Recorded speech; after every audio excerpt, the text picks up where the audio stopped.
পিরোজপুর জেলা বিএনপির সদস্য সচিবের নামে অপপ্রচারের প্রতিবাদে বিক্ষোভ মিছিল সভা অনুষ্ঠিত। দক্ষিণাঞ্চল প্রতিবেদক সহকর্মী হাসান মামুনের তথ্য ও ভিডিও চিত্রে দেখুন বিস্তারিত। পিরোজপুর জেলা বিএনপির সদস্য সচিব গাজী ওয়াহিদুজ্জামান লাবলু ও তার পরিবারকে নিয়ে একটি জাতীয় দৈনিক পত্রিকায় প্রকাশিত সংবাদের প্রতিবাদে বিক্ষোভ মিছিল পথসভা অনুষ্ঠিত হয়েছে।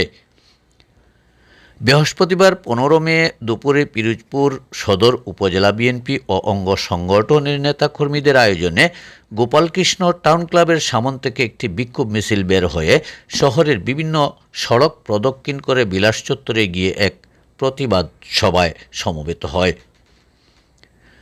সভায় বক্তারা বলেন, গাজী ওয়াহিদুজ্জামান লাবলুর বিরুদ্ধে অপপ্রচার চালিয়ে তার সামাজিক ও রাজনৈতিক সুনাম ক্ষুণ্ণ করার অপচেষ্টা করা হয়েছে।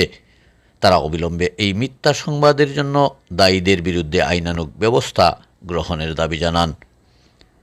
প্রতিবাদ সভায় বক্তব্য রাখেন জেলা বিএনপির সদস্য ও জেলা শ্রমিক দল সভাপতি আব্দুস সালাম বাথেন, জেলা যুবদলের সদস্য সচিব ইমদাদুল হক মাসুদ, জেলা শ্রমিক দলের সাধারণ সম্পাদক আফজাল হোসেন টিপু, জিয়ানগর উপজেলা বিএনপির আহ্বায়ক মোহাম্মদ ফরিদ আহমেদ, সদস্য সচিব আলমগীর কবির মান্নু, জেলা স্বেচ্ছাসেবক দলের সিনিয়র যুগ্ম আহ্বায়ক মোহাম্মদ নাদিম শেখ, জেলা ছাত্র দলের সভাপতি হাসান আল মামুন, সাংগঠনিক সম্পাদক সালাউদ্দিন তালুকদার কুমার, যুগ্ম সাধারণ সম্পাদক মাহমুদুল হাসান শাহিন প্রমুখ।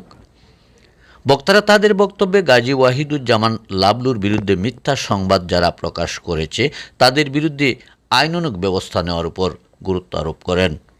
উল্লেখ্য, গত 10 মে 2025 তারিখে একটি জাতীয় দৈনিক পত্রিকায় গাজী ওয়াহিদুজ্জামান লাবলু নামে একটি বিভ্রান্তিকর সংবাদ প্রকাশিত হয়।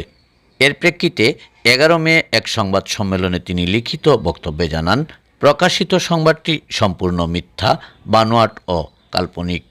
একটি কুচক্রী মহল এবং রাজনৈতিক প্রতিপক্ষ মদতপুষ্ট কিছু ব্যক্তি উদ্দেশ্য প্রণোদিতভাবে তার বিরুদ্ধে এই মিথ্যা প্রচার চালাচ্ছেন। তিনি এ ঘটনার তীব্র প্রতিবাদ জানান এবং দোষীদের বিচারের দাবি জানিয়েছেন। এতক্ষণ আমাদের সাথে থাকার জন্য ধন্যবাদ। প্রতিদিনের নিত্য নতুন সংবাদ জানতে চোখ রাখুন সিলেট ডাইরেক্টের পর্দায়। সত্যের সন্ধানে আমাদের পথ চলা।